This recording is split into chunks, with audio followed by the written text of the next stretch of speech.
Tayo pong lahat ay manalangin.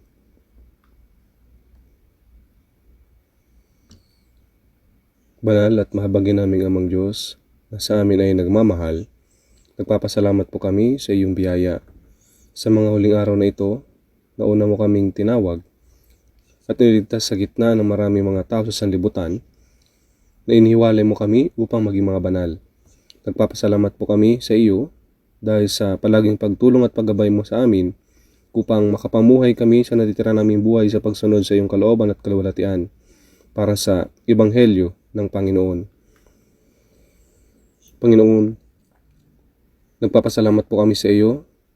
Kami na mga tinubos sa pamamagitan ng iyong mahalagang dugo ay nagtitipon sa iyong harapan sa oras na ito upang magpuri sa iyong dakilang biyaya at pag-ibig, mag-aral ng iyong salita at magkaroon ng fellowship sa loob ng iyong banal na kapulungan na kasama ang Panginoon. Naniniwala po kami na narito ka sa gitna namin maging sa oras na ito. Pakiusap, tingnan mo po ang bawat isa sa amin, hawakan mo po kami sa pamamagitan ng iyong mahabaging mga kamay at pamahalaan at tanubayan mo po kami upang ang mga puso at buhay, aming puso at buhay tunay na may pamuhay lamang sa iyong kalooban at para sa kaluwalhatian mo, O Diyos. Naniniwala po kami, Panginoon, na matapat mong pinagmamasdan ang lahat ng aming mga churches sa buong mundo at ang bawat brothers at sisters na nag-iingat ng kanilang pananampalataya at nagpapahayag ng Ebanghelyo maging sa kalagitnaan ng paghihirap. Pakiusap, samahan mo po sila sa pamamagitan ng iyong biyaya, salita at kapangyarihan ng Espiritu Santo upang matapang silang makapagpatotoo sa Ebanghelyo ng Panginoon at maakay ang maraming nawawalang mga kaluluwa kay Kristo para sa kaligtasan upang ganap nilang may sakatuparan ng iyong dakilang gawa. Panginoon, ikaw na nagbibigay sa amin ng kinakailangang mga salita ayon sa panahon at nagtuturo sa amin ng daan na dapat naming lakaran, maging sa oras na ito, ipaunawa mo po sa amin at ipaalam ang mga salita na nais mong ihayag sa amin at ang banal na kalooban mo, O Diyos. At pakiusap, pamunuan at gabayan mo po kaming lahat upang magawa po namin ang kalooban ng Diyos, hindi lamang sa salita, kundi maging sa amin din mga puso at buhay, at makapagbigay ng kaluwalhatian sa Diyos. Dinadalangin namin sa pangalan ng Panginoong Jesucristo. Amen. Buksan po natin ang ating mga Biblia. Efeso chapter 5.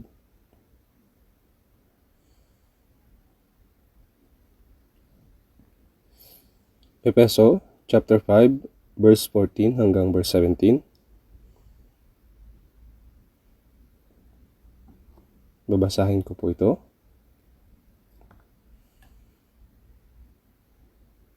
Efeso chapter 5 verse 14 hanggang verse 17. Babasahin ko po. Sapagkat anumang bagay na nakikita ay liwanag, kaya't sinasabi, gumising ka, ikaw na natutulog, at bumangon mula sa mga patay at si Kristo ay magliliwanag sa iyo. Kaya't maging maingat kayo sa inyong paglakad, hindi gaya ng mga mangmang, kundi gaya ng marurunong, na sinasamantala ang panahon, sapagkat ang mga araw ay masasama. Kaya't huwag kayong maging mahangal, kundi unawain ninyo kung ano ang kalooban ng Panginoon.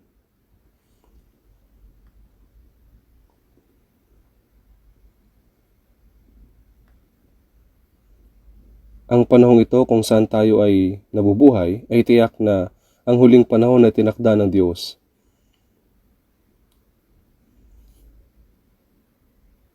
Kung titignan po natin sa Mateo 24 verse 14, at ang magandang balitang ito ng kaharian ay pahahayag sa buong daigdig bilang patotoo sa lahat ng mga bansa, at pagkatapos ay darating ang wakas.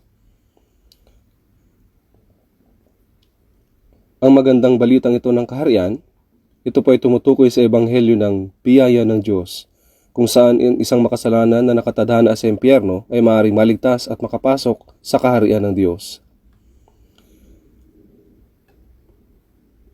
Ang Ebanghelyo nagsimula sa Jerusalem ay pinahayag na ngayon sa buong mundo, at nagbigay ang Diyos sa lahat ng tao ng sapat na panahon at pagkakataon upang makinig at manampalataya.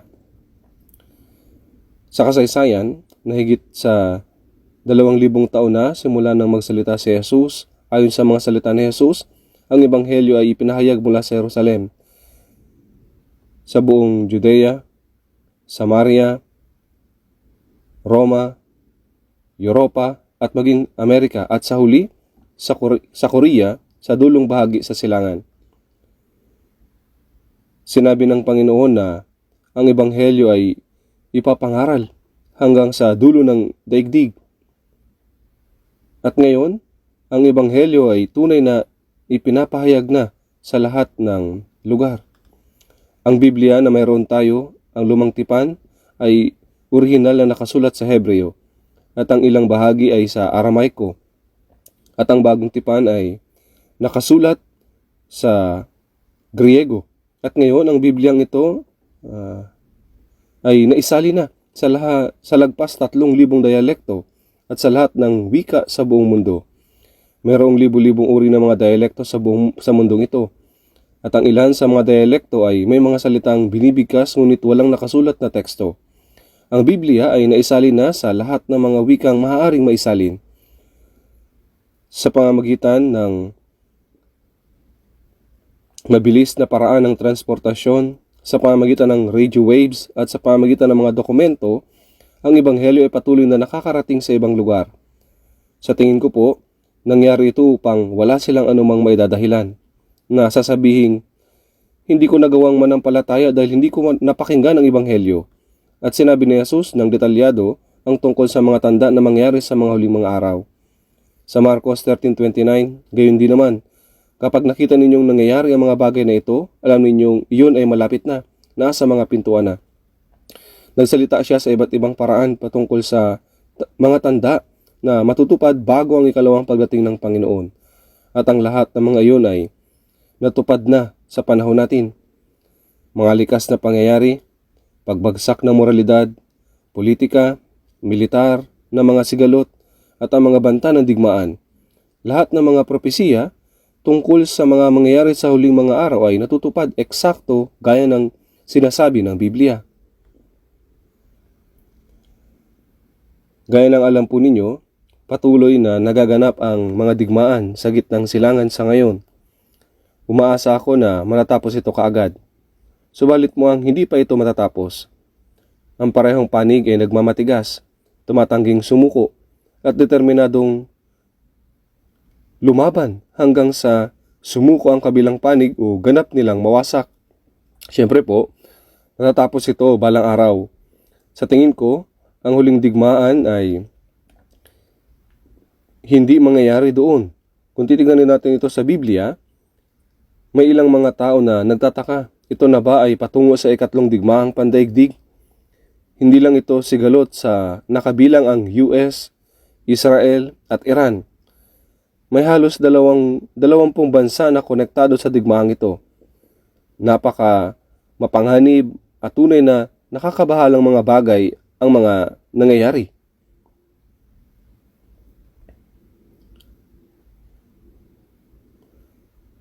Subalit gaya ng alam po natin, ang huling digmaan ay mangyayari sa Israel. Ang lokasyon ng Israel ay sa gitna ng mundo. At doon, sa Iran, Iraq, ang lugar na iyon ay ang mga lugar kung nasaan dati ang halaman ng Eden. Ito ang lugar kung saan nagsimula ang kasaysayan ng tao at kung saan dumating si Jesus at ibinigay ang Ebanghelyo, ang biyaya ng Diyos. At ang lugar kung saan magtatapos ang kasaysayan ng tao ay doon din. Kaya nga, ang mga salitang naitala halos 2,600 taon na ang nakakalipas sa Ezekiel 38 na ang huling digmaan ay magaganap sa Israel ay eksakto pong natutupad sa panahon natin ngayon. At sa Zacarias chapter 12, naisulat na kapag lahat ng mga bansa ay nagtipon upang labanan ang Israel, wawasakin ng Diyos ang lahat ng mga bansang aatake sa Israel. At iyon eksakto ang digmaang nuklear na kinakatakutan ng lahat ng mga tao. Kung titingnan natin sa Zacarias chapter 14 verse 12, mayroong mga salita na sinasabi, ito ang magiging salot na ibibigay ng Panginoon sa lahat ng mga bayan na nakipagdigma laban sa Jerusalem. Ang kanilang laman ay mabubulok habang sila ay nakatayo pa sa kanilang mga paa. At ang kanilang mga mata ay mabubulok sa kinalalagyan ng mga ito.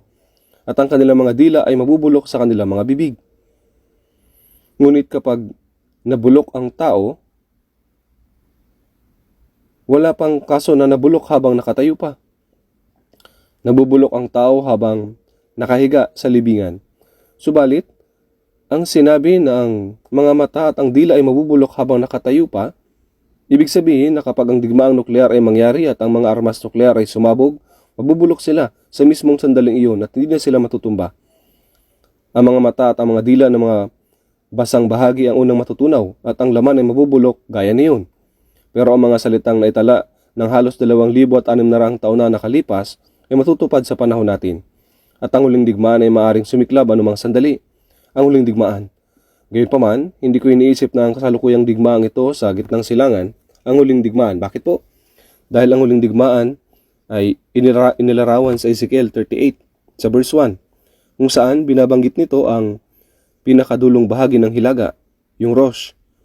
Pumupunta ako dati sa Moscow isang beses sa isang taon, sa loob ng ilan ding mga taon, para makipagpulong at tinutukoy ang Russia bilang Rosh. Minsan tinatawag nila itong Roske, ibig sabihin Russia. Sa Biblia, nakasulat ito bilang Rosh. Ang Meshek ay tumutukoy sa Moscow. At ang Russia, ang pinakadulong bahagi ng hilaga, ang pinuno ng komunismo, ang pinuno ng ateismo. Kapag lumaban ito sa Israel, ilang mga bansa ang nakalista bilang mga kakampi nito. At lahat sila ay nariyan pa sa ngayon, eksaktong ayon sa nakasulat.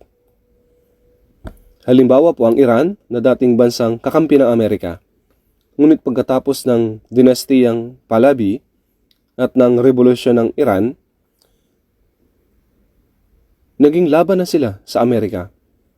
Bagaman ang mga tao ay namamatay sa digmaan doon, sumisigaw sila ng Allahu Akbar. Nakakatakot po iyon. Tayo mga Kristiyano ay handang mamatay upang maipahayag ang ebanghelyo ng Diyos. Subalit ang mga Muslim ay namamatay para kay Allah. Nakakatakot po ito.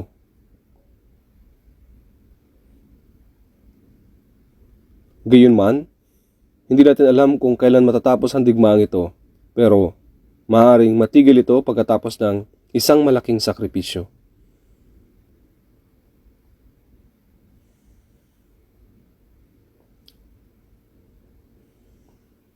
Opo. Sa sandaling magkaroon ng malaking sakripisyo, ito po ay matitigil ang digmaang ito. Pagkatapos nito, ang Russia ay darating laban sa Israel. Ang China ay sasali rin sa kanila. Ang Amerika ay sasali rin sa huling digmaan. Isang malaking huling digmaan ang sisiklab, subalit naniniwala ako na ang Panginoon ay muling darating sa papawirin bago ito mangyari. Ang mga salita ng Diyos ay hindi kailanman nabigo. Tiyak ito na nabubuhay tayo sa huling mga araw.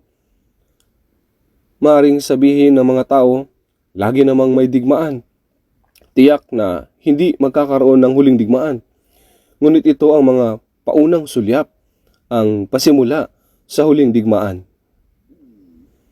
Kaya sinasabi sa 1 Pedro chapter 4 verse 7, ngunit ang wakas ng lahat ng mga bagay ay malapit na, kaya kayo'y magpakatino at magpigil sa sarili alang-alang sa inyong mga panalangin. Ang wakas ng lahat ng mga bagay, ibig sabihin ang wakas ng mundong ito kung saan tayo nakatira. Ang wakas ay malapit na. Sa panahon po natin, ito ay tunay na malapit na. Kaya kayo'y magpakatino at magpigil sa sarili alang-alang sa inyong mga panalangin. Ito ang panahon kung kailan ang mga Kristiyano ay dapat na tunay na maging gising. Dapat tayong mabuhay na may totoong pananampalataya bilang mga tunay na mga mananampalatayang naipanganak na muli. Naniniwala ako na wala na tayong maraming panahong natitira upang ipangaral ang ebanghelyo dahil bigla po itong matatapos. Wala na po tayong sapat na panahon. Sinasabi sa unang Tesalonica chapter 4 verse 16, Sapagat ang Panginoon mismo ang bababa mula sa langit na may sigaw, may tinig ng arkanghel at may trompeta ng Diyos. At ang mga namatay kay Kristo ay babangon muna. Ito pang tinatawag na pagdating ng Panginoon sa papawirin. At ang mga namatay kay Kristo ay babangon muna. Ang mga kaluluwa ng mga naligtas na namatay ay kasama na ng Diyos. Subalit kapag ang Panginoon ay magbalik, silang mga namatay sa biyaya ay muling mabubuhay sa katawan. At tayo mga nabuhay ay biglang mababago upang salubungin ang Panginoon sa papawirin. Naniniwala ako na ang salitang ito ay matutupad sa panahon natin. Habang tayo ay buhay pa, gaano pa ba ang itatagal ng mundong ito? Tiyak na lahat ay nagmamadali patungo sa katapusan. Gayunman, dapat nating malaman na ang mga pangyayaring ito ay bahagi ng plano ng Diyos para sa huling mga araw. At dapat nating suriin ang ating mga sarili. Nabubuhay ba talaga ako bilang isang Kristiyanong ipinanganak na muli na may tunay na pananampalataya? Kailan darating ang Panginoon? Magagawa ko bang salubungin siya na walang anumang dapat ikahiya?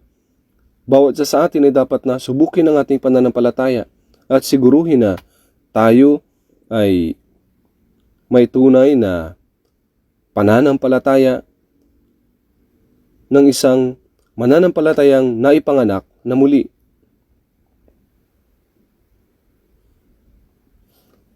Sa araw na ito, base sa talatang binasa natin, nais ko pong mangaral na may pamagat na ang gising na buhay Kristiyano.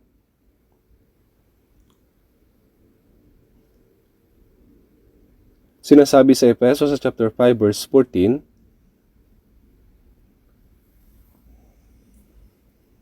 kaya't sinasabi, gumising ka, ikaw na natutulog, at bumangon mula sa mga patay, at si Kristo ay magliliwanag sa iyo. Sinasabi dito, gumising ka.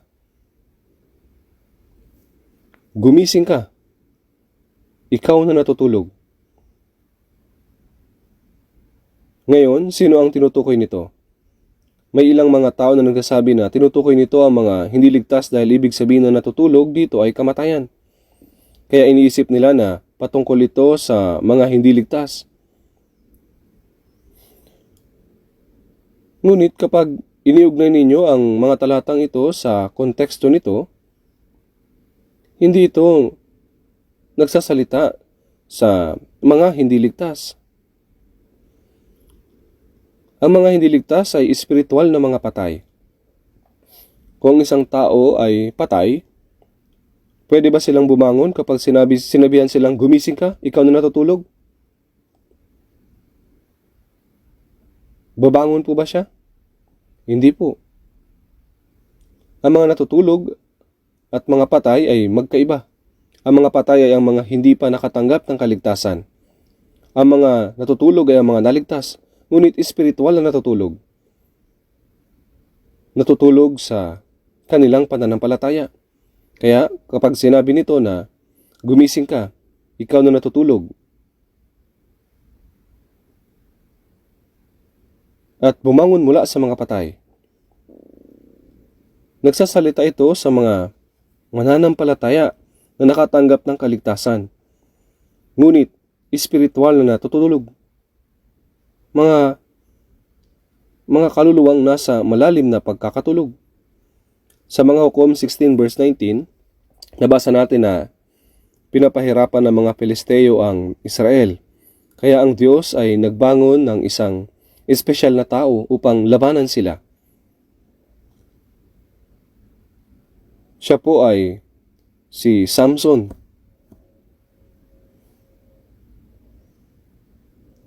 Siya ay isang tao na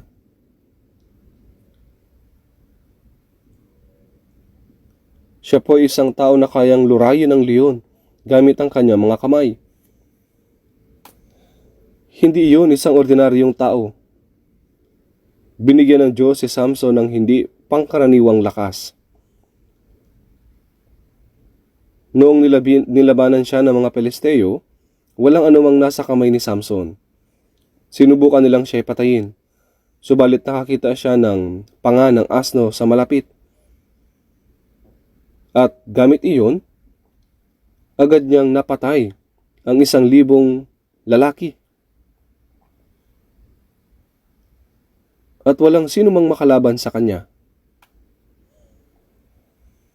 Subalit, inibig ni Samson ang babaeng Pilisteo. At sa huli, siya po ay nahulog kay Delilah. Noong nahiga siya sa kandungan niya at nakatulog siya, ginupit niya ang kanyang buhok. Ang tanda ng kanyang panata bilang nasirita. Ibinunyag niya ang lihim ng kanyang lakas dahil lagi siya nitong pinipilit ng walang tigil. Nawala kay Samson ang kanyang lakas. Dinukit ang kanyang mga mata at pinilit siyang magtrabaho sa gilingan. Naging katatawanan siya sa mga Pilisteo. Bagaman sa kanyang kamatayan ay mas marami siyang napatay kaysa noong siya'y nabubuhay pa. Gayunpaman, ito ay dahil sa natulog siya doon po sa kandungan ni Delilah. Kaya,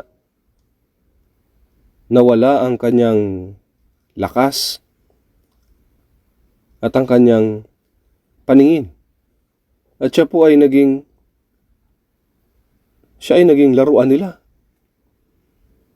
Si Samson po ay naging laruan para sa mga Pilisteo. Ang tulog ay mapanganib.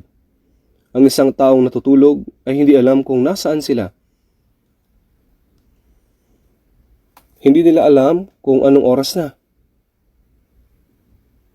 Kung ano ang dapat nilang ginagawa o anong panganib ang paparating.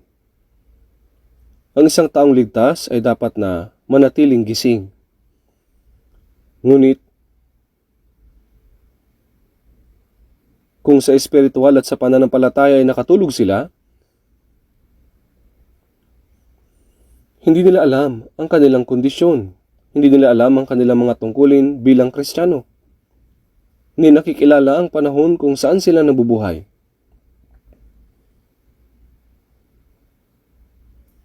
Sinasabi po sa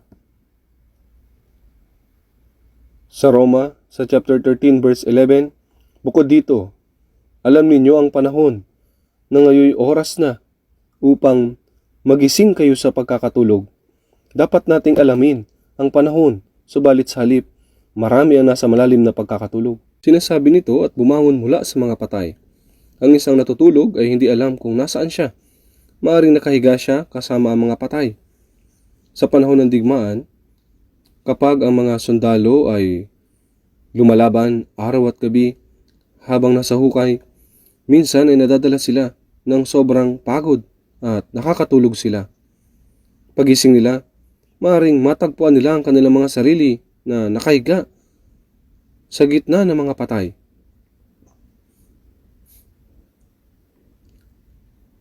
Nakatulog sila sa tabi ng mga bangkay at hindi man lang nila ito namalayan. Gumising ka, ikaw na natutulog, at bumangon mula sa mga patay at si Kristo ay magliliwanag sa iyo. Ang taong naligtas, ngunit espiritual na natutulog, ang mga patay ay natutulog gaya ng mga taong hindi ligtas ng mundong ito. Ang taong iyon ay patay. At ang Kristiyano ay nakahiga doon na kasama nila, gaya ng isang patay, at nagpapagala-gala sila sa gitna ng malalim na panaginip.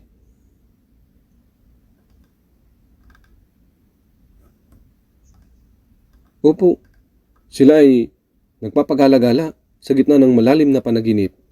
Nanaginip din ako ng minsan. At minsan naalala ko ng kaunti ang panaginip, subalit minsan hindi ko maalala ang anumang bagay. Alam ko na naginip ako. Ngunit maaaring iyon ay walang kabuluhan. Si Jose sa kabilang banda ay mapanaginipin. Binigyan siya ng Diyos ng mga panaginip. Binigyan si Jose ng Diyos ng mga panaginip. At nangyari ang mga ito eksakto sa ayon sa kanya na panaginipan. Dahil laging pinuno siya sa Ehipto. Ngayon, ito ang isa sa taong ligtas ngunit espiritual na natutulog. Gumising ka, ikaw na natutulog, at bumangon mula sa mga patay, at si Kristo ay magliliwanag sa iyo. Gaya ito ng isang taong sobra na sa pagtulog. Kahit na ang sikat ng araw sa umaga ay pumapasok na sa bintana at nagliliwanag na ng direkta sa kanilang mga mukha. May mga taong patuloy na natutulog, hindi alam na si Kristo ay nagliliwanag ng kanyang ilaw sa kanilang mga mukha. Ang gayong tao ay nananaginip habang nakatali sa mundong ito at sa mga bagay ng laman. Sila ang mga taong humahabol sa mga walang kabuluhan at walang saysay ng mga panaginip. Ang gayong mga tao ay mahina sa mga tukso ng masama, ang diablo. Kaya nga sinasabi sa mga awit 13 verse 3, O Panginoon kong Diyos, bigyang pansin at sagutin mo ako. Ang aking mga matay paliwanagin mo, baka sa kamatayan matulog ako. Dito po lalo ay binanggit ang pagtulog sa kamatayan. Minsan ay may narinig akong kwento tungkol sa pinakaharap na linya. Ang pinakamalapit na lugar sa North Korea, iyon ang DMZ. Isang sundalo ang bantay ng gabing iyon, subalit nakatulog siya. Mabilis na nakatulog siya. Pagkatapos, isang kaaway ang dumating at pinugutan siya ng ulo at dinala iyon. Mukhang ito ay isang tunay na kwento na aktwal na nangyari. Kapag nakatulog kayo ng sobrang himbing, hindi niyo malalaman kung kayo ay mamamatay na. Kapag ang isang Kristiyano ay malalim na nakatulog sa makalamang likas at nahulog sa isang malalim na makamundong pagtulog, tutuksohin ng diablo ang taong iyon at ganap siyang papabagsakin. Sinasabi sa unang Pedro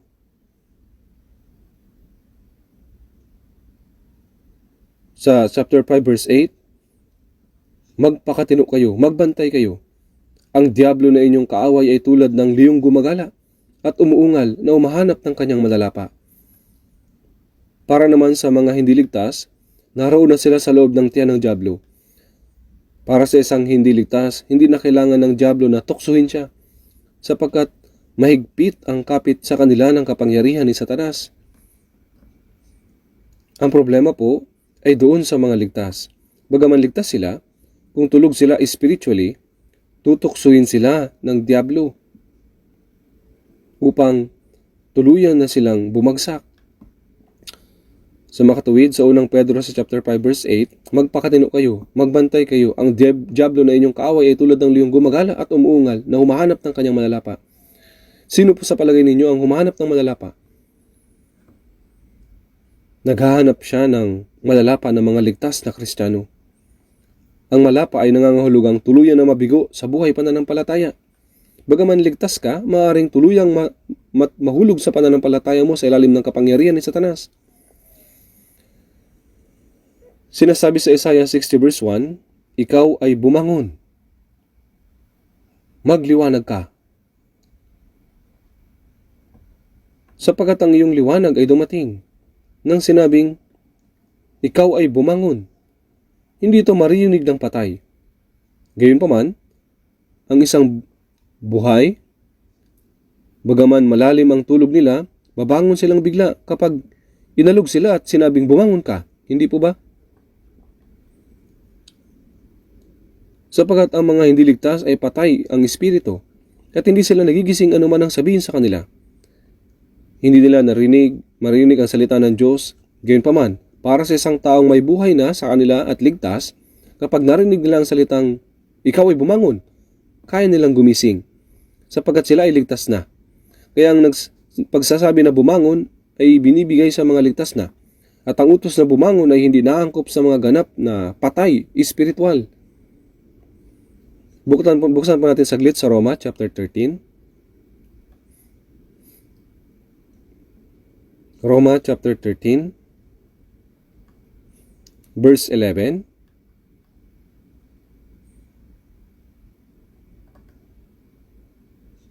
Verse 11. Bukod dito, alam ninyo ang panahon na ngayon oras na upang magising kayo sa pagkakatulog. Sapagkat ngayon ay higit na malapit na sa atin ang kaligtasan kaysa nung sumampalataya tayo ng una. Malalim na ang gabi at ang araw ay malapit na. Kaya't iwaksin na natin ang mga gawa ng kadiliman at ating isakbat ang mga sandata ng liwanag. Sinabi dito, bukod dito alam ninyo ang panahon na ngayong oras na upang magising kayo sa pagkakatulog.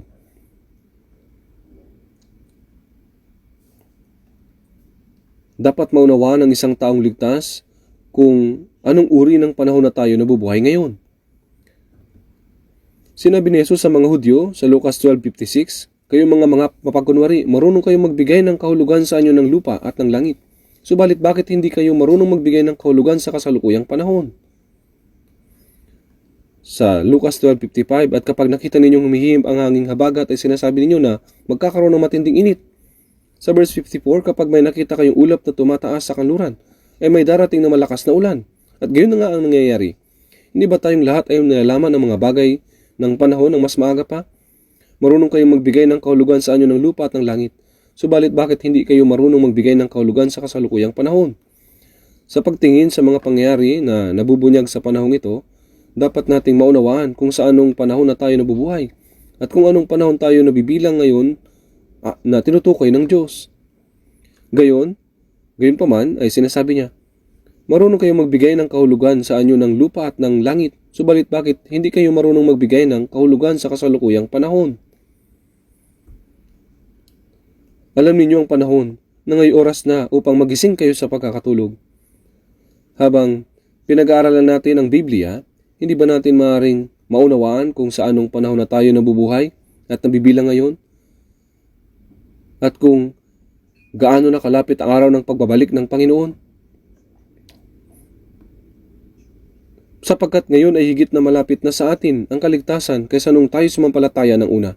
Ang kaligtasan na ito ay tumutukoy sa kaligtasan ng ating katawan. Dahil naligtas na ang ating mga espiritu, hindi po ba nababago ang ating mga puso at binabago sa araw-araw sa pamamagitan ng biyaya ng Diyos at ng Kanyang salita at sa pamamagitan ng Espiritu Santo?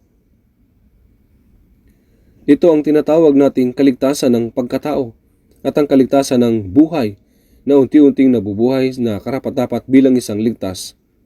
Sinabi sa Pilipos chapter 2 verse 12, isagawa ninyo ang inyong sariling kaligtasan na may takot at panginginig. Ibig sabihin nito, ang naligtas na espiritu at dapat na mabuhay na karapat-dapat sa kaligtasan iyon. Bukod pa rito, tungkol sa oras ng pagdating ng Panginoon, sinabi sa Roma 8:23 na tayo ay may masidhing paghihintay ng pagkukup-kup ang pagtubos ng ating katawan. Sinabi na kapag dumating ang Panginoon, silang mga namatay sa kanilang katawan ay babangon muna. At silang mga buhay pa ay babaguhin sa isang saglit. Babaguhin sa isang katawang gaya ng sa Kanya. Pilipos 3:21 na siyang magbabago ng ating hamak na katawan upang maging katulad ng katawan ng Kanyang kaluwalhatian. At ang kaligtasang tinutukoy dito ay kaligtasan ng katawan. Higit na malapit na sa atin ang kaligtasan kaysa nung tayo sumampalataya ng una. Malalim na ang gabi at ang araw ay malapit na. Sinabi nila na pinakamadilim na oras ay bago ang magbukang liwayway, hindi po ba? Bago ang pagbabalik ng Panginoon, bago siya bumangon, gaya ng araw ng silangan, ang mundong ito ay magiging mas madilim sa mas maraming paraan. Madilim sa maraming paraan. Maraming mga sakuna ang ibabagsak sa atin at ang kasamaan ng tao ay abot na sa sukdulan. Roma 13:12, malalim na ang gabi at ang araw ay malapit na. Kaya't iwaksin na natin ang mga gawa ng kadiliman at ating isakbat ang mga sandata ng liwanag. Ngayon po, sa ating mga Kristiyano, upang maalis ang pamumuhay na pagmamayari ng kadiliman at upang isakbat ang mga sandata ng liwanag, ay nangangahulugang mamuhay ng buhay sa liwanag at upang mamuhay ng buhay na karapat-dapat sa pagiging Kristiyano. Dapat nating tandaan na kapag ang mga Kristiyano ay hindi nanatiling gising at isabuhay ng maayos ang kanilang buhay pananampalataya, maaari silang mahulog sa tukso ng dyablo. Ang isang taong natutulog ay hindi maaaring maayos na sumunod sa salita ng Diyos. Nabubuhay sila sa pagsuway. Tingnan po natin ang saglit sa unang Tesalonica chapter 5. Unang Tesalonica chapter 5.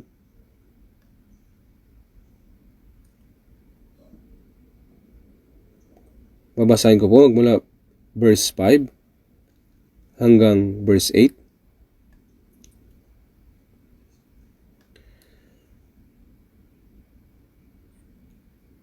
Sapagkat tayong lahat ay pawang mga anak ng liwanag at mga anak ng araw.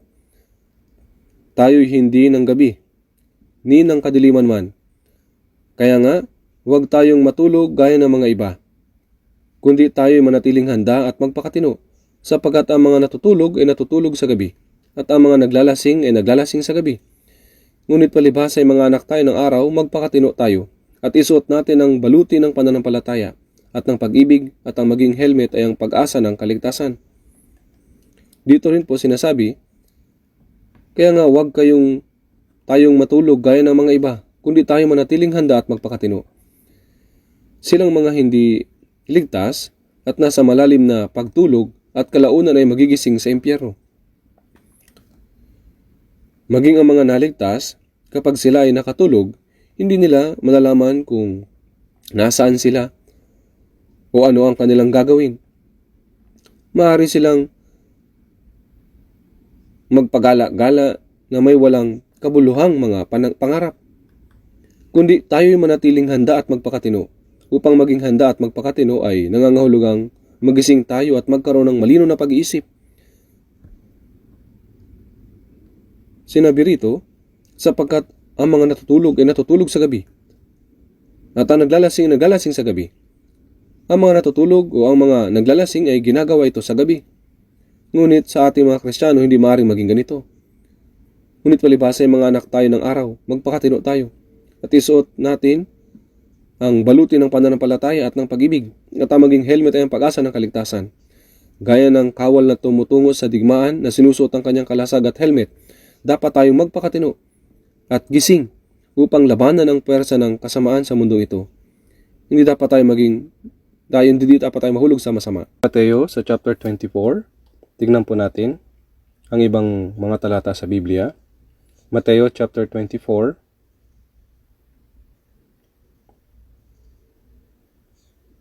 verse 42 hanggang sa verse 43. Mateo chapter 24, verse 42 hanggang 43. Basahin po natin ito ng sabay-sabay. Magbantay kayo, sapagkat hindi ninyo nalalaman kung anong araw darating ang inyong Panginoon. Ngunit unawain ninyo ito na kung nalalaman ng puno ng sambahayan kung anong bahagi ng gabi darating ang magnanakaw, magpupuyat sana siya at hindi niya hayaang pasukin ang kanyang bahay. Magbantay kayo. Maraming mga salita sa Biblia na nagsasabi sa atin na manatiling gising sa ating buhay pananampalataya. Magbantay kayo, sapagkat hindi ninyo nalalaman kung anong araw darating ang inyong Panginoon. Ang pusong handang sumalubong sa pagdating ng Panginoon, kailanman siya dumating, ay isang pusong tunay na gising. Kung nabubuhay ka ayon sa sarili mong kaginhawaan at sinusunod ang laman, kahit na anumang oras ay darating na ang Panginoon. Iyon ay isang malalim na pagtulog. Kung nalalaman ng puno ng sambahayan kung anong bahagi ng gabi darating ang magnanakaw, magpupuyat sana siya at hindi niya hahayaang pasukin ang kanyang bahay. Kaya maging handa rin naman kayo, sapagkat ang anak ng tao ay darating sa oras na hindi ninyo nalalaman, inaasahan. Saan kayo makakakita ng magnanakaw na sinasabing, nanakawan ko ang bahay mo sa ganitong araw at ganitong oras? Upang nakawan ng bahay, sa hindi inaasahang oras, ang mga bahay po ng mga Hudyo ay hindi gawa sa makakapal na mga tisa. Nakita ko po ito nang bumisita ako sa India. Sama-sama silang nagtatayo ng kawayan ng maluwag at naglalagay ng putik sa labas, o minsan ay hindi man lamang naglalagay ng putik. Madaling makakapasok ang mga magnanakaw roon. Ngunit unawain ninyo ito na kung nalalaman ng puno ng sambahayan kung anong bahagi ng gabi darating ang magnanakaw, magpupuyat sana siya at hindi niya hahayaang pasukin ang kanyang bahay. Kung hindi tayo mananatiling gising, hindi natin nalalaman kung kailan tayo mahuhulog sa tukso ng diablo. Tingnan po natin Lucas chapter 12. Lucas chapter 12. Verse 35. Babasahin ko po mula chapter 12, verse 35 hanggang 37.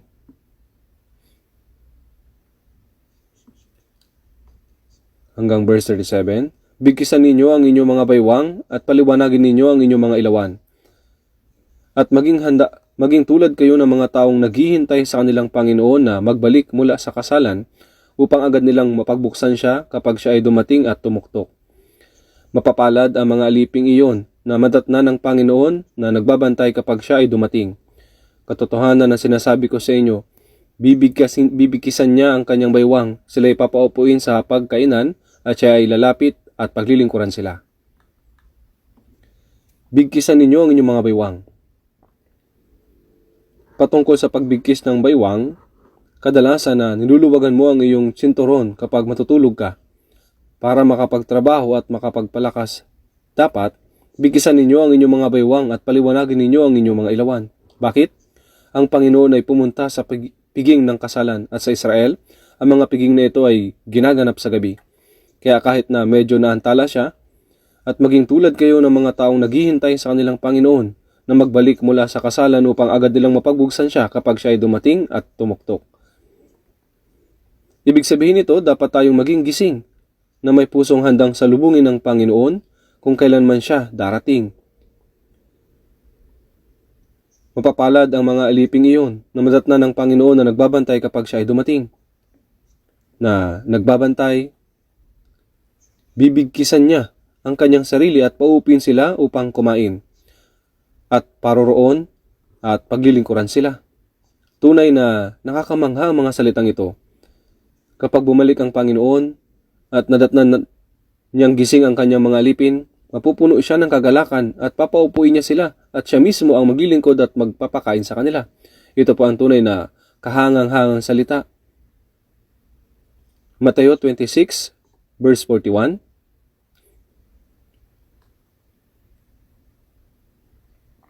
Mateo 26 verse 41. Basahin po natin ng sabay-sabay. Mateo 26 verse 41. Basahin po natin ng sabay-sabay.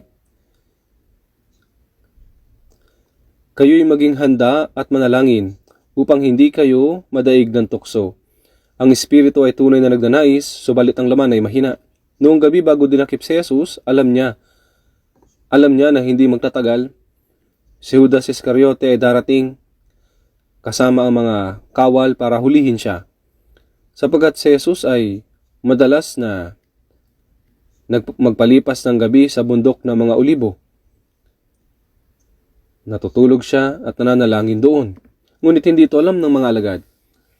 At patuloy lang silang natutulog. Siguradong pagod sila sa pagsunod kay Jesus sa buong araw. Si Jesus ay nagpatira pa at nanalangin na nagsasabi, Ama ko, kung maaari, lumampas sana sa akin ang kopang ito. Gayun may hindi ang ayon sa ibig ko, kundi ang ayon sa ibig mo. Nanalangin siya ng parehong panalangin ng 3 beses. Ngunit nang siya ay bumalik, nakita niya ang mga alagad na natutulog muli. Kahit na sinabi niya sa kanila na magbantay, nakatulog sila. Kayo'y maging handa at manalangin upang hindi kayo madaig ng tukso. Kapag hindi kayo manalangin, madadaig kayo ng tukso. Nung dinakip si Jesus, kahit si Pedro na nanumpa na hindi niya siya ipagkakaila, kahit na ito ay nangangahulugan ng kamatayan, ay hindi nakasunod kay Jesus at sinabi, hindi ako yun. Sinasabi ko sa iyo, hindi ko kilala si Jesus. Sinabi niya ito nung nakilala siya bilang isa sa mga alagad. Ang lahat ng iba pang mga alagad ay tumakas din. Iyan ang ibig sabihin ng mahulog sa tukso, hindi ba? Kagaano ito kaduwag? Para sa mga Kristiyano, kapag natulog ang puso nyo o natulog ang kaluluwa ninyo sa oras na kailangan, ay dapat ay gising kayo, nabubuhay ng maayos na buhay pananampalataya. Ang ibig sabihin ng pagtulog ay bigong mamuhay bilang karapat-dapat na Kristiyano at nabuhay ayon sa sariling kaginhawaan at kaisipan ng laman. Yan ay isang panaginip. Nabubuhay kayo sa isang panaginip. Ang ganoong tao ay madaling mahulog sa tukso. Tingnan po natin sa Marcos. Marcos chapter 13.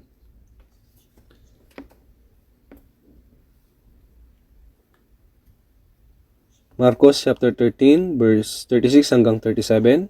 Basahin din po natin ng sabay. Baka sa bigla niyang pagdating ay matagpuan niya kayong natutulog. At ang sinasabi ko sa inyo ay sinasabi ko sa lahat, maging handa kayo.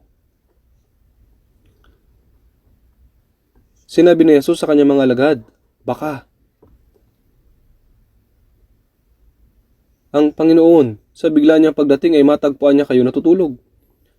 Tunay na ang Panginoon ay biglang darating sa oras na hindi natin nalalaman. Kapag dumating siya, ang mga espiritual na natutulog ay dadanas ng kahihiyan. Ang mga taong natutulog ay hindi man lang nila namamalayan na sila ay hubad at napapahiya. Ni hindi nila alam kung ano ang dapat nilang gawin. Inilalantad lang nila ang kanilang kahihiyan. Baka sa bigla niyang pagdating ay matagpuan niya kayong natutulog. At ang sinasabi ko sa inyo, ang mga salita na sinabi ni Jesus sa kanyang mga alagad ay ang mga salitang sinasabi niya sa lahat.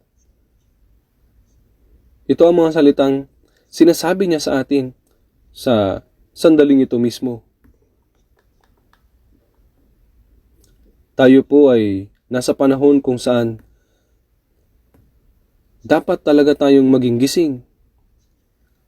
Kahit na sinasabi ng mga tao na ligtas na rin sila at nagdadasal sila, umaawit ng mga himno at sama-samang namumuhay ng buhay na may pananampalataya, mayroong mga natutulog. Ang taong bigong mabuhay bilang isang karapat-dapat na Kristiyano at nadadaig sa kaisipan ng laman, nabubuhay para sa kanilang sariling kaginhawaan, ano po yun? Iyon ang taong natutulog. Kaya, sinasabi sa Efesos chapter 5 verse 15, kaya't maging maingat kayo sa inyong paglakad. Sinasabi nito sa atin na maging maingat kung paano tayo kumilos. Ang mga Kristiyano ay hindi dapat mamuhay para sa kanilang sariling kaginhawaan o kanilang sariling kaisipan, kundi dapat bigyang pansin kung paano sila kumilos. Ano ang layunin ng ating pag-aaral ng Biblia? Ito pa ay dahil gusto nating maraming matutunan para maturuan ng iba. Dapat ba tayong matuto ng marami dahil lang nakakatuwa itong gawin? Nag-aaral tayo ng Biblia upang masunod ito. Ang makinig at malaman lang ngunit hindi sinusunod, yan ay isang malaking kasalanan. So may talata rin na nagsasabi, Lucas 12:47, at ang aliping iyon na nakakaalam ng kalooban ng kanyang Panginoon, ngunit hindi naganda at hindi ginawa ang ayon sa kalooban nito ay papaluin ng marami. Para sa mga malinaw na nakakaalam ng Biblia, ngunit hindi sinusunod, may disiplina po ng Diyos. Hindi ba't ang layunin ng ating pag-aaral ng Biblia ay upang malaman ang kalooban ng Diyos at sundin ito? Kaya nga sinasabi, kaya't maging maingat kayo sa inyong paglakad. Ang mga Kristiyano ay hindi dapat nabubuhay ayon sa kung ano ang gusto natin o kung ano ang komportable para sa atin. Hindi dapat tayong mabuhay ng may karunungan, kundi dapat tayong mabuhay ng may karunungan at maingat ayon sa kalooban ng Diyos. Hindi tayo dapat mabuhay ayon sa sariling kaisipan o kaginawaan o basta sinusunod lang kung ano yung ginagawa ng iba. Ang mga Kristiyano ay mga taong inihiwalay sa sanlibutan. Ang mga taong walang pag-asa, walang layunin ng buhay, at walang pinapahalagahan. Kaya nga sa awit 49:20, taong nasa karangalan subalit hindi nakakaunawa ay gaya ng mga hayop na namamatay. Ano ang kaibahan sa pagitan ng mga hayop at ng mga tao? Kung hindi sila taong totoong ligtas, tayo ay inihiwalay sa kanila. Tayo po ay inihiwalay sa kanila. Sila ay mga patay. Ngunit tayo ay mga buhay. Magkakaroon ng paghukom ng mga buhay at ng mga patay. Ang patay ay sumusunod sa landas ng mga patay. Ngunit ang mga buhay ay pinamumunuan ng Panginoon. Kaya ang sinasabi, kaya't maging maingat kayo sa inyong paglakad. Tingnan din po natin sa Kawikaan chapter 3. Kawikaan chapter 3. Basahin din po natin na sabay-sabay at dahan-dahan. Kawikaan chapter 3, verse 5 hanggang verse 6. Sa Panginoon ay buong puso kang magtiwala at huwag kang manalig sa sarili mong pangunawa.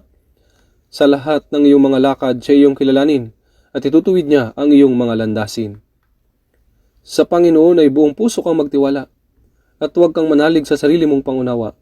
Ang magtiwala sa Panginoon ng buong puso ay nangangahulugan ng pagtitiwala sa Kanyang salita at mamuhay ng may pagsunod. Yan po ang ibig sabihin ng pagtitiwala sa Kanya. Sa Panginoon ay buong puso kang magtiwala at huwag kang manalig sa sarili mong pangunawa. Ibig sabihin, hindi tayo dapat umasa sa sarili nating pamamaraan o sa sarili nating karunungan o sa sariling mga panukala. Sa lahat ng iyong mga lakad siya iyong kilalanin at itutuwid niya ang iyong mga landasin. Ano pong ibig sabihin ng kilalanin siya sa lahat ng inyong mga lakad? Ibig sabihin, isama mo ang Diyos sa lahat ng mga bagay. Sa lahat ng ginagawa mo. Lalo na kung may mahalagang bagay na nangyayari. Huwag gumawa ng isang madaling desisyon batay sa inyong sariling kaginhawahan, kundi sumangguni sa Panginoon. Paano? Tanungin mo ang sarili mo. Kung ang Panginoon ay nandito, ano ang gagawin niya sa sitwasyong ito? Kung sasangguni ka sa Panginoon, mahahanap mo ang sagot. Sa lahat ng iyong mga lakad, siya iyong kilalanin. Ibig sabihin, isama mo ang Diyos. Isama mo ang Diyos sa lahat ng bagay. Huwag kang kumilos ayon sa sarili mong kalooban.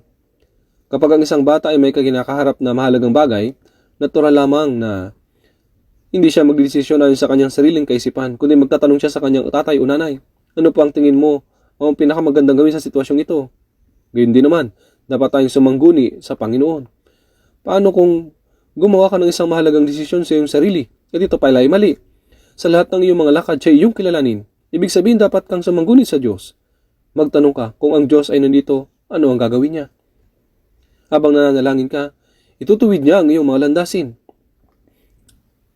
At gagabayan ka ng Panginoon at ipapakita niya sa iyo ang daan.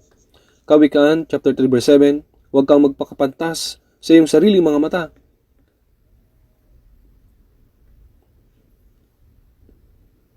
Ibig sabihin ay huwag mong isipin na ang sarili mong kaisipan ay laging tama. Huwag kang magpakapantas sa iyong sarili mga mata.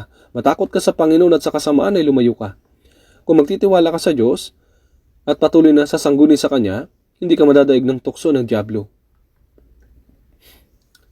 Kaya, para sa mga Kristiyano, ang karunungan ay hindi ang pamumuhay ayon sa kung ano ang nararamdaman mong tama o komportable, kundi ang pamumuhay ayon sa kalooban ng Diyos. Dapat tayong mamuhay ng maingat. Sa mga awit, chapter 1, verse 1 hanggang verse 2, alam na alam niyo po ito. Hindi po ba? Mapalad ang taong hindi lumalakad sa payo ng masama. Hindi tumatayo man sa daan ng mga makasalanan. Ni umupo man sa upuan ng mga manunuya, kundi nasa kautusan ng Panginoon ang kanyang kagalakan, na magbubulay-bulay araw at gabi sa kanyang kautusan. Mapalad ang taong, sino pong hindi higit na mapalad kaysa sa isang ligtas na anak na Diyos? Mapalad ang taong hindi lumalakad sa payo ng masama. Hindi po ibig sabihin nito ay ang hindi pagsunod sa mga masamang tao, kundi mas higit pa riyan, nasaan ang masama? Mayroon pa tayong dating likas at iyan ang masama. Ang masama ay hindi malayo, nariyan sila sa ating mga sariling kaisipan. Ang kaisipan ng laman ay ang payo ng masama. Ang pamumuhay sa ating sariling pamamaraan at kilos, na para bang tayo ang pinakamatalino at pinakamarunong, iyan ay payo ng masama. Kapag nag-aaral tayo ng Biblia, tinatanong ng mga Kristiyano, anong sinasabi ng salita ng Diyos sa ganitong sitwasyon? Habang nananalangin tayo, tuturuan tayo ng Diyos. Mapalad ang taong hindi lumalakad sa payo ng masama, hindi tumatayo man sa daan ng mga makasalanan. Ibig sabihin, huwag kang bumalik sa dati mong pamumuhay nung hiwalay ka pa sa Diyos. Ang daan na sinusundan ng mga tao sa mundong ito ay iba sa daan na nilalakaran ng mga Kristiyano, hindi ba? Pagkatapos dumaan sa makipot na pintuan, ang daan patungo sa kaharian ng Diyos ay makipot na daan. Paano ito magiging tulad sa daan ng sanlibutan? Ni tumatayo man sa daan ng mga makasalanan, ni umupo man sa upuan ng mga manunuya. Ibig sabihin ng pagmamataas ay ang pagsabi ng maaaring ganyan ang sinasabi ng salita ng Diyos. Ngunit ayaw kong mamuhay ayon doon. Kapag nagsasalita ang nakakatanda, dapat tayong sumagot ng opo, naiintindihan ko po. Ngunit sa halip ay sinasabi, hindi ko gagawin iyan. Naniniwala ako na tama ang sarili kong kaisipan. Iyan po ang tinatawag nating pagmamataas, kayabangan. Ang malaman ng malinaw ang salita ng Diyos, ngunit tumatangging sundin ito ay gaya ng pag-upo sa luklukan ng pagmamataas. Kailangan nating umalis mula roon. Kunin niya sa kautusan ng Panginoon ng kanyang kagalakan at nagbubulay-bulay araw at gabi sa kanyang kautusan. Dito po ang kautusan ay tumutukoy sa buong salita ng Diyos. Ang pagbubulay-bulay sa salita ng Diyos araw at gabi ay ang patuloy na pag-isipan nito. Hindi lamang natin pinagbubulay nito, kundi nag-isikap na buhay ayon dito. Tingnan po natin sandali sa Roma chapter 12. Roma chapter 12.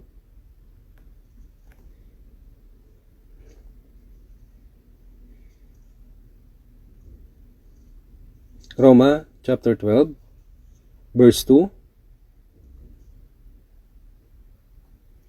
Basahin din po natin ng sabay. Huwag ninyong tularan ng sanlibutan ito, kundi magbago kayo sa pamamagitan ng pagbabago ng inyong pag-iisip, upang mapatunayan ninyo kung alin ang mabuti, kasiyasiya at lubos na kalooban ng Diyos.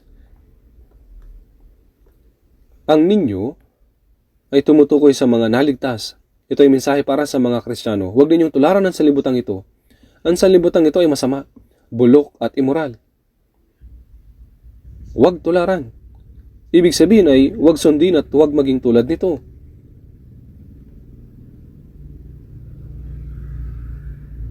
Kundi magbago kayo sa pamamagitan ng pagbabago ng inyong pag-iisip. Paano mapapalitan at mababago ang ating kaisipan? Ang isang taong ligtas, kaya't kung ang sino may na kay Kristo, siya ay bagong nilalang. 2 Korinto 5:17. Ang mga lumang bagay ay lumipas na at tingnan ninyo, ang lahat ay naging bago. Ang ating puso at ating buhay dapat na nagbago sa bawat araw. Tama ba? Magbago kayo sa pamamagitan ng pagbabago ng inyong pag-iisip. Sa pagbabasa, pakikinig at pagkasaulo ng Biblia at habang tayo nananalangin, ang ating puso ay dahan-dahang nababago at nagiging angkop bilang Kristiyano.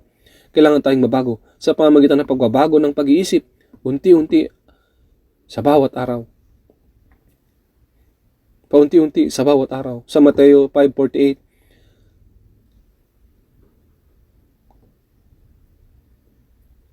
kaya't kayo ngayon maging sakdal, gaya ng inyong Ama sa langit na sakdal. Ang Diyos ay perpekto. Bilang mga anak ng Diyos, dapat tayo maging higit at higit pang tulad ng ating Ama. Paano magiging perpekto ang isang tao tulad ng Diyos? Gayunpaman, kung isang tatay ay isang mabuting ama, hindi niya sasabihin sa anak niya na sapat na kahit kalahati lang na ikaw ay maging katulad sa akin. Sa halip, sasabihin niya sa kanya na maging tulad kanya. At sa 2 Pedro chapter 1 verse 4 sinasabi, kabahagi kayo sa likas ng Diyos. Ang katangian ng Diyos ay paunti-unting nabubuo sa ating pagkatao. Kaya magbago kayo sa pamamagitan ng pagbabago ng inyong pag-iisip.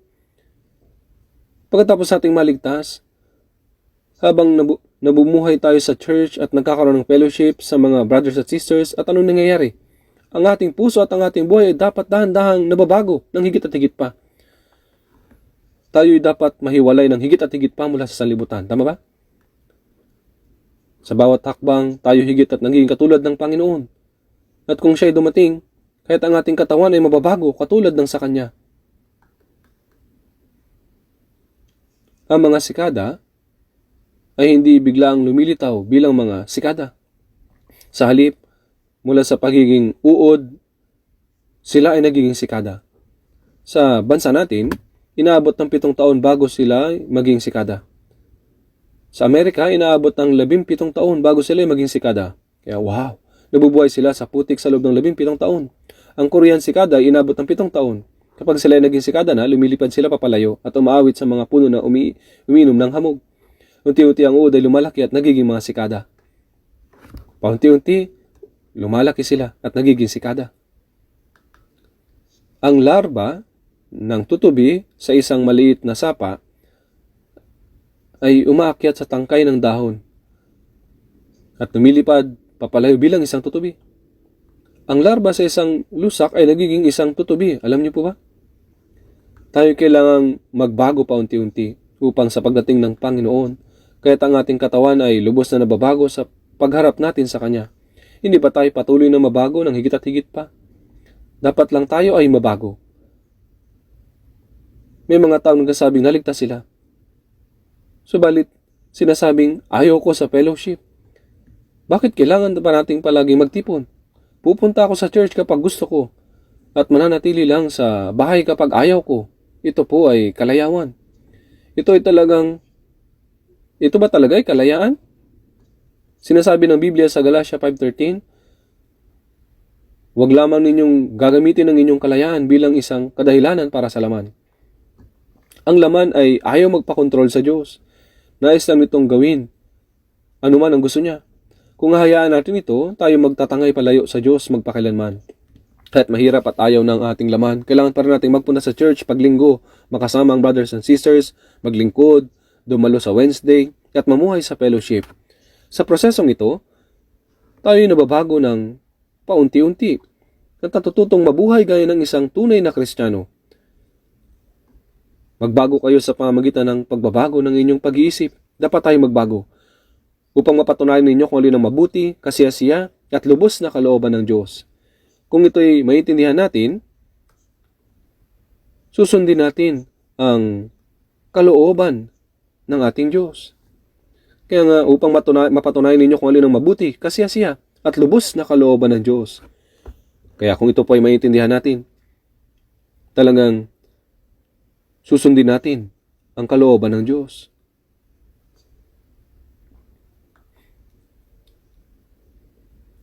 Kaya nga, maging maingat kayo sa inyong paglakad, hindi gaya ng mga mangmang, kundi gaya ng marurunong na sinasamantalang panahon. Hindi gaya ng mga mangmang. Ang karunungan ay unawain ang kalooban ng Diyos at gawin ang nais niya. Tama po ba? Ang karunungan ay hindi maging mas matalino sa ibang tao sa sanlibutan. Sa halip, sinasabi ng Biblia na ang karunungan ay malaman ang kalooban ng Diyos at mabuhay ayon po dito. Sa Kawikaan, sa chapter 9, verse 10, ang takot sa Panginoon ang pasimula ng karunungan. Ang takot sa Panginoon ay nangangahulugan na pagsunod sa kanyang salita. Yun po ang pasimula ng karunungan.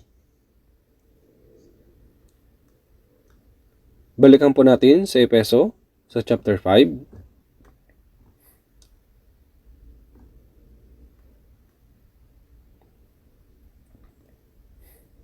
Efeso chapter 5.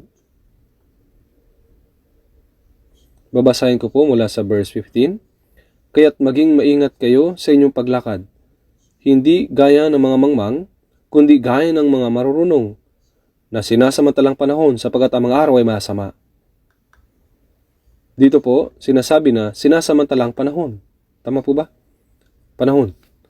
Ang oras ay mabilis na lumilipas sa atin. Ito ang kahulugan ng panahon. My days are gliding swiftly by, and I am pilgrim stranger. As a pilgrim, I live through the days of this difficult world. Sa ibang salin, ang sinasamantalang panahon ay kunin ang pagkakataon o sunggaban ang pagkakataon. Ang oras na mabilis na lumilipas ay isang pagkakataon, hindi po ba? Habang ang orasan ay nagsasabing, habang ang oras po ay nagsasabing tiktok, tiktok, ang ating buhay naman ay mabilis na umiiksi. Narinig ko ang tungkol sa isang tao na nag-iisip na ang kanyang buhay ay lumiliit at ang kanyang mga araw ay umiiksi habang tumutunog ang orasan. Dahil ang tunog ng orasan sa gabi ay parang nagsasabi, dali, dali! Kaya bumangon siya at pinatigil ang orasan. Ang pendulum ay umuugoy ng pabalik-balik na nagsasabi, dali, dali. Ang oras ba ay hihinto dahil sa pinatigil mo ang orasan?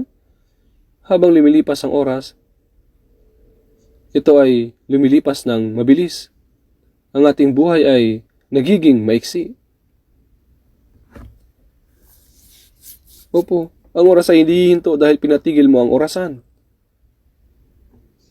kundi habang lumilipas ang oras, ito pa ay lumilipas ng mabilis. Ganito po kaiksi ang ating buhay. Kapag pinag-iisipan ko po ito, naranasan ko rin na maging kabataan. May mga panahon na ako ay buhay na buhay. Subalit ngayon, kahit nasubukan ko, ang aking katawan ay tila ayaw makinig sa akin. Hindi ko dapat pilitin ng mga bagay-bagay. Kailangan ko maging maingat sa lahat ng bagay. At hindi ko na kaya maging aktibo kagaya ng isang kabataan. Habang lumilipas ang panahon, ang mga oras ay nabubuhay tayo sa mundong ito na paiksi ng paiksi na. Tama po ba? Kaya, ang talata na sa Efeso 5:16 na sinasamatalang panahon sapagat ang mga araw ay masama. Ibig sabihin na sa masamang tao ang namumuno sa mundong ito. Ibig sabihin na hindi tayo dapat na magpahila sa kanila.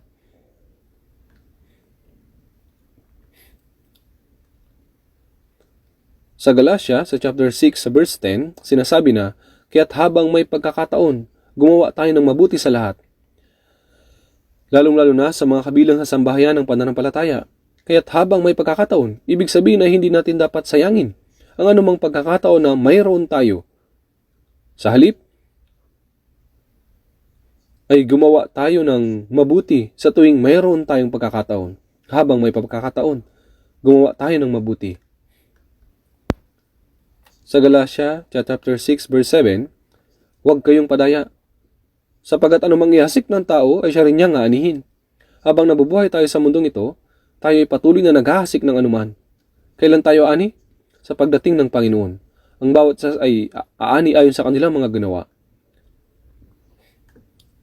Sa 2 Korinto chapter 5 verse 10 sinasabi, sapagkat tayong lahat ay kailangang humarap sa hukuman ni Kristo.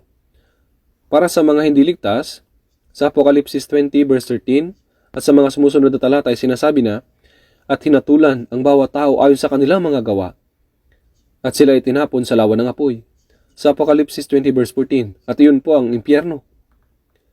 Ang parusa sa impyerno ay maaaring magkakaiba ayon sa kung gaano karami ang naging kasalanan ng bawat tao. Para sa mga banal, hindi na mahalaga kung ano ang mga kasalanan ng kanilang nagawa o kung paano sila namuhay bago sila maligtas. Kagaya po ito ng mga salita na nasa 2 Korinto 5:17. Ang mga lumang bagay ay lumipas na. Tingnan ninyo, ang lahat ay naging bago. Tayo ay naging mga bagong tao kay Kristo. Sa pasimula hanggang sa araw na pumunta na tayo sa Panginoon, ang ating mga buhay ay itinuring na bago.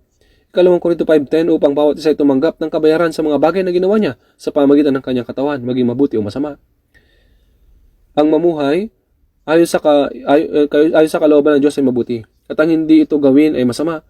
Ang mamuhay ng ayon sa Espiritu Santo ay mabuti, at ang mamuhay ng ayon sa laman ay masama. Ang lahat ng bagay ay mahahayag kung ano man ito kapag tayo humarap sa Panginoon. Napakarami pa mga salita sa Biblia ng ganito. Magagawa ng mong ibang isipin ng ligtas na sapat na ako'y pupunta na sa langit, basta hindi na ako mapupunta sa impyerno. Ayos na yun.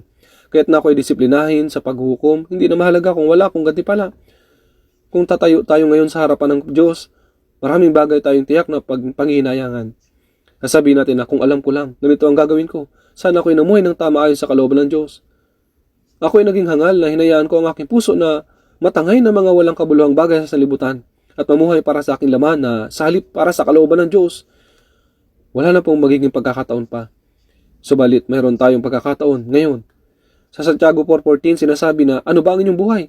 Kayo ay isang singaw na sa sandaling panahon ay lumilitaw at pagkatapos ay nanggalaho. Ang isang singaw ay kagaya ng isang ilusyon. Hindi mo ito mabibihag kahit nasubukan mo. Kaya mga kapatid, ang buhay natin sa mundo ay kagaya ng isang singaw na mamamalagi pansamantala at pagkatapos ay maggalaho. Tayo po ay mga tao na makakagawa ng mga bagay na hindi walang kabuluhan. Kahit na tayo ay nabubuhay sa mundong walang laman. Kailangan nating gamitin ang ating kapaligiran at mahalagang pagkakataon na ibinigay ng Diyos sa atin na mamuhay ayon sa kanyang kalooban at kaluwalhatian. Ano po ang oras na ibinigay sa atin? Ang oras ay time. Nag-iisip po kayo. Bakit tinatanong ng isang bagay na alam na ng lahat? Subukan nyo pa rin pong sagutin. Ang oras ay hindi pulit kayo sumagot. Hindi po kayo nag-iisip. Bakit siya nagsalita ng Ingles? Kung gayon, ano po ang oras? Ang oras ay salapi. Ang oras ay salapi. Tama po. Kaya hindi ninyo dapat sayangin ang oras ng ibang tao. Kagaya po ito ng pagnanakaw sa kanila ng salapi. Ang taong ginagamit ng maayos ang kanilang oras ay higit na magiging matagumpay sa mundong ito. Gayunpaman, ang oras ay salapi. At ang oras ay ginto. Hindi po ito mali. Ngunit ang mas mahalaga po rito ay ang oras ay buhay. Ang oras ay buhay. Kapag lumilipas ang oras, ang ating buhay ay umiiksi. Hindi po ba? Napakabilis. Kaya ang oras na ibinigay sa atin ay mabilis na umiiksi. At ang ating buhay ay paiksi ng napakabilis.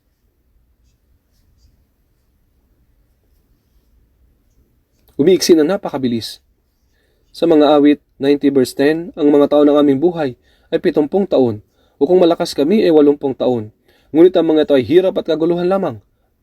Ang mga ito ay madali lumipas at kami ay nawawala. Ang oras ay mabilis na lumilipas. Ngunit sinasabi sa Ecclesiastes chapter 3 verse 1, sa bawat bagay ay may kapanahunan, at panahon sa bawat bagay sa silong ng langit. Ang Diyos ay mayroon din pong time limit. At sa loob ng time limit na iyon, ang bawat layunin ay naisa sa katuparan. Ang layunin ng Diyos, kapag ang layunin ng Diyos ay eksakto naisa katuparan, nagtatapos po ito. Pagkatapos nating maligtas hanggang sa araw na tumungo tayo sa Diyos, mayroong layunin na kailangan nating maisa katuparan sa loob ng panahon na ibinigay sa atin. Mayroong layunin para sa atin na magawa ang kalooban ng Diyos at tumayo sa kanyang harapan. Ang plano ng Diyos at ang layunin na iyon ay mabilis na isa sa katuparan. Habang ito ay mabilis na isa sa katuparan, kailangan natin na ipamuhay ang ating natitirang buhay para sa layunin na may sa katuparan ang layunin ng Diyos. Ngunit kung mamuhay tayo ayon sa ating gusto at hindi iniintindi ang layunin at plano ng Diyos, yun ay nagiging kahangalan at masamang bagay. Kung ang mga Kristiyano ay mamuhay ng ayon sa kanilang kagustuhan, na hindi iniintindi ang kalooban at plano ng Diyos, kaya sinasabi sa Efeso sa 5:17, kaya't huwag kayong maging mga hangal, kundi unawain ninyo kung anong kalooban ng Panginoon. Hindi ba sinasabi niya ito? Ito po ay nagiging pinakahangal na bagay at napakasama sa paningin ng Diyos. Upang iligtas tayo, iniwan ng Diyos ang kaluwalhatian ng langit at dumating sa mundong ito. Nagdusa ng lahat ng mga kahirapan na pinagdusahan ng mga tao.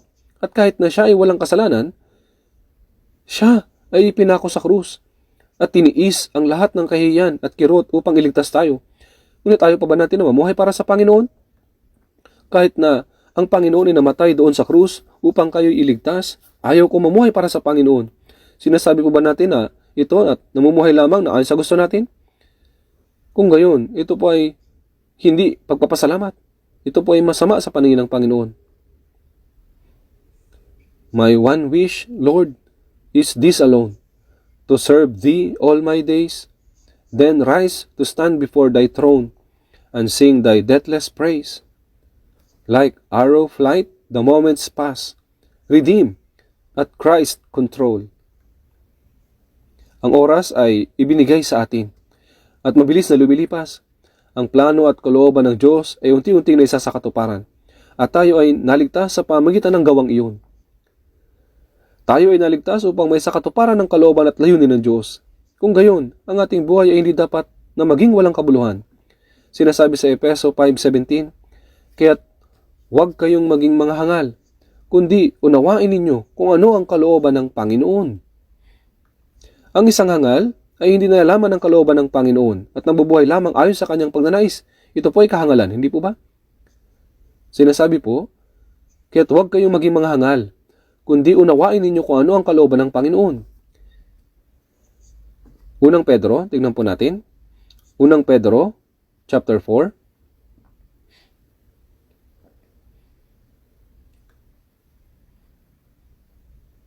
Unang Pedro, chapter 4, verse 1 hanggang sa verse 2.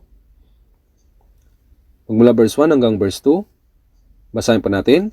Kung paanong si Kristo ay nagdusa sa laman, ay sandatahan din naman ninyo ang inyong sarili ng gayong pag-iisip, sapagkat ang nagdusa sa laman ay tapos na sa kasalanan.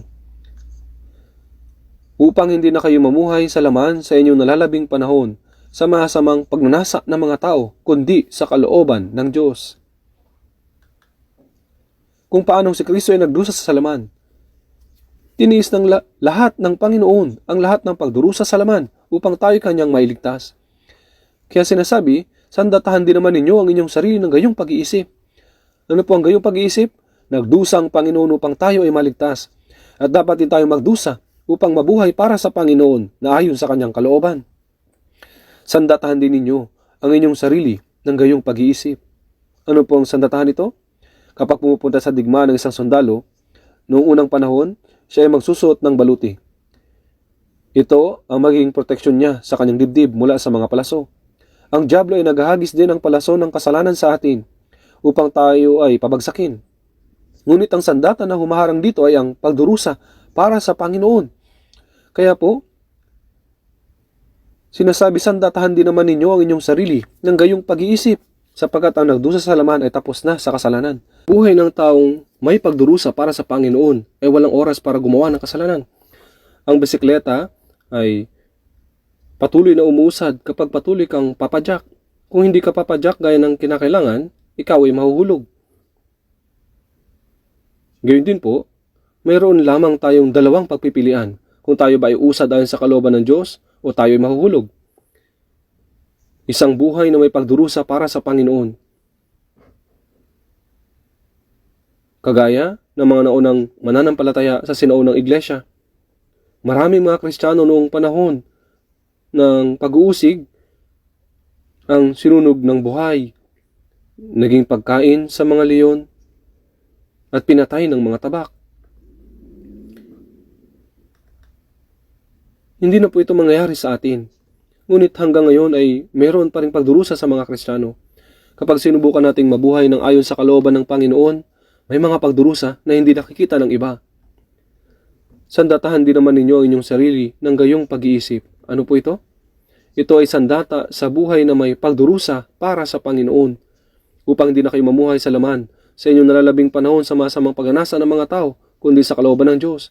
Ang isang buhay na nagdurusa para sa Panginoon ay nangangahulugan na hindi na tayo nabubuhay paayon sa pagnanasa ng tao, hindi sa pagnanasa ng laman, kundi para sa kalooban ng Diyos.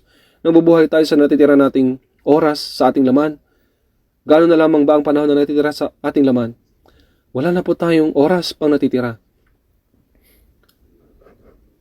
Kung bibilangin ninyo ang mga araw pagkatapos nating maligtas, hanggang sa tumayo tayo sa harapan ng Panginoon, ang natitirang oras natin sa laman ay dapat nating ipamuhay hindi ayon sa kalooban ng tao, kundi sa kalooban ng Diyos. Sa natitirang oras sa ating buhay, maaari tayong kunin ng Diyos at tumayo sa harap niya at tumanggap ng papuri. O kung hindi tayo mag-ingat, maaari tayong tumanggap ng pagsaway. At sasabihin niya, ikaw na masama at tamad na alipin. Maaari tayong pumasok sa walang hanggang kaluwalhatian o tumanggap ng kahihiyan. Ang buhay na ikinabubuhay natin sa mundong ito, sa natitirang panahon natin, ay panahon para makapaghanda sa walang hanggang kaluwalhatian, kung saan pwede tayong tumanggap ng papuri at gantimpala sa harap ng Panginoon. Ayaw po ba natin ito? Ang natitirang oras natin ay talagang mahalaga. Hindi tayo dapat magkaroon ng hangal na pag-iisip gaya ng kung tayo man ay mabubuhay ayon sa kalooban ng Panginoon o hindi. Basta mahalaga, makapunta tayo sa langit. Upang hindi tayo magkaroon ng kahihiyan sa harapan ng Panginoon na nagligtas sa atin, at upang makibahagi sa walang hanggang kaluwalhatian ng Diyos, ay dapat na huwag tayong magsayang ng mahalagang panahon na ibinigay sa atin. Mabuhay lang ba tayo ng walang ingat ayon sa gusto natin? Ang Christian life ba ng isang born-again Christian ay ang pagpunta lang sa church tuwing linggo, pagdalo tuwing Miyerkules, bumabati sa iba, magpalipas ng masayang oras at tumaawit ng mga gandang himno, nanalangin at nagbibigay ng konting offering? Hindi po. Ang Christian life ay pamumuhay sa loob ng Diyos. Kaya nga sinasabi, ibigin mo ang Panginoon mong Diyos ng buong puso mo, ng buong kaluluwa mo at ng buong pag-iisip mo at ng buong lakas mo. Gayon lang ba kadali ang Christian life? Kung gagawin natin ito sa pamamagitan ng sarili nating kakayahan, ito po ay mahirap. Ngunit sa pamamagitan ng salita ng Diyos at sa tulong ng Espiritu Santo, magagawa po natin ito. Hindi ito ganun kahirap. Kaya naman, ang natitirang buhay natin ay panahon na ibinigay sa atin bilang mahalagang pagkakataon upang masuklian ang biyaya ng Diyos, upang makibahagi sa kanyang kalulatian sa pamamagitan ng pamumuhay para sa Panginoon. Ito po ay panahon ng paghahanda para sa pagpasok sa walang hanggang kaluwalhatian. Kung malilimutan ng Kristiyano ang layunin na ibinigay sa kanya ng Diyos at mabubuhay para sa mga walang kabuluhang bagay ng sanlibutan ito ay talagang nakakalungkot at nakakatakot na bagay. Hindi po ito normal. Bagaman maiksi ang natitira nating buhay, upang tayo ay makatayo ng walang anumang dapat ikahiya sa harap ng Diyos, dapat nating ipamuhay ang ating natitirang oras ayon po sa kalooban ng Diyos. Dapat po nating ipamuhay ang natitira nating oras ayon sa kalooban ng Diyos. Tingnan po natin saglit sa Isaias chapter 26. Isaias chapter 26 verse 3. Isaias 26 verse 3. Basahin po natin.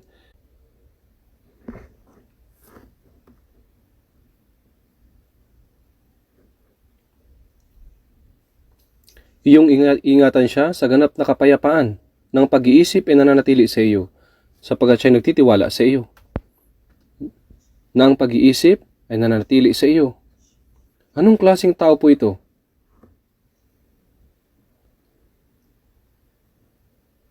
Siya ay isang taong nakatuon ng diretso ang mga mata sa Panginoon at hindi inaalis ang paningin sa Panginoon. Isang taong mayroong tiyak na layunin.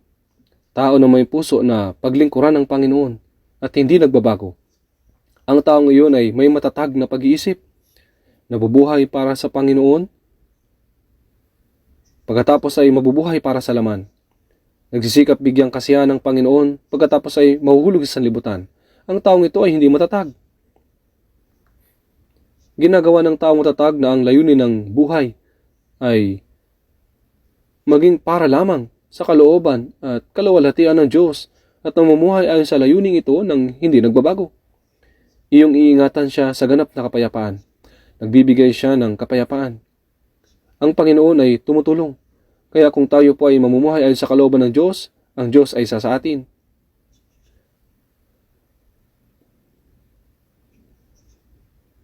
Sa 2 Korinto, sa chapter 4, verse 18, sapagkat hindi kami tumitingin sa mga bagay na nakikita, kundi sa mga bagay na hindi nakikita, sapagkat ang mga bagay na nakikita ay may katapusan, subalit ang mga bagay na hindi nakikita ay walang hanggan.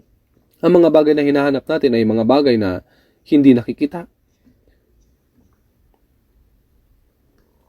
Marami nakikitang bagay dito sa mundo. Tama po ba? Ang lahat ng bagay na ito ay biglang mawawala. Ang lahat ng mga bagay sa mundong ito ay biglang mawawala. Sapagkat hindi kami tumitingin sa mga bagay na nakikita, kundi sa mga bagay na hindi nakikita. Sapagkat ang mga bagay na nakikita ay may katapusan, subalit ang mga bagay na hindi nakikita ay walang hanggan. Sa 2 Korinto 5:7, sapagkat kami ay lumalakad sa pamagitan ng pananampalataya, hindi sa pamagitan ng paningin.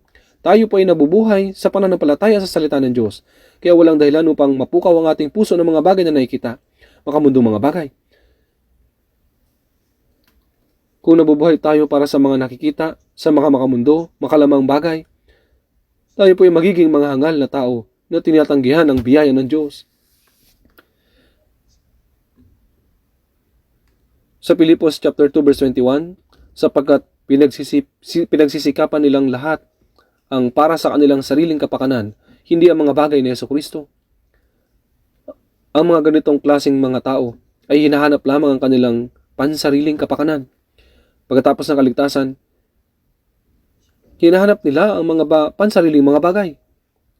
Sa mga awit, sa chapter 1 verse 4, ang masama ay hindi gayon, kundi parang ipang itinataboy ng hangin. Ano po ang ipang tinataboy ng hangin? Kapag ang palay ay naihiwalay, mayroon pong ipa. Kapag humihihi po ang hangin, ang ipa ay tinatangay at kumakalat sa lapag. At sasabihin ng mga tao, "Uy, walisin na ito at sunugin." At ang mga di mananampalataya ay hahanginin ang hangin ng mundo at mahuhulog sa impyerno. Ang masama ay hindi gayon, kundi parang ipang itinataboy ng hangin. Hindi tayo dapat mamuhay ng ganito na ayon sa hangin ng mundo. Nakasanayan ng mundo, subalit may ilan na nasasanay na gaya ng dating pamumuhay nila at hindi makatakas dito. Kaya sila ay nabibigo sa kanilang Christian life. Hindi kaya nagpapanggap na Kristiyano at nagiging makamundo muli na susunod sa mga bagay ng mundo.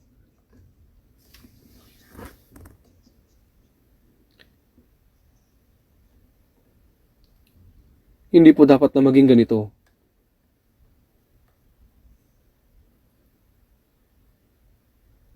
Tingnan po natin at basahin po natin na sabay sa Efeso chapter 5, verse 16 hanggang 17.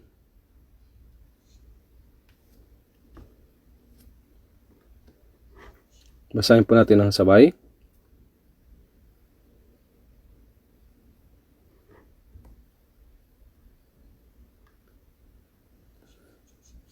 Hanggang 17, na sinasamantala ang panahon sapagkat ang mga araw ay masama. Kaya huwag kayong maging mga hangal, kundi unawain ninyo kung ano ang kalooban ng Panginoon.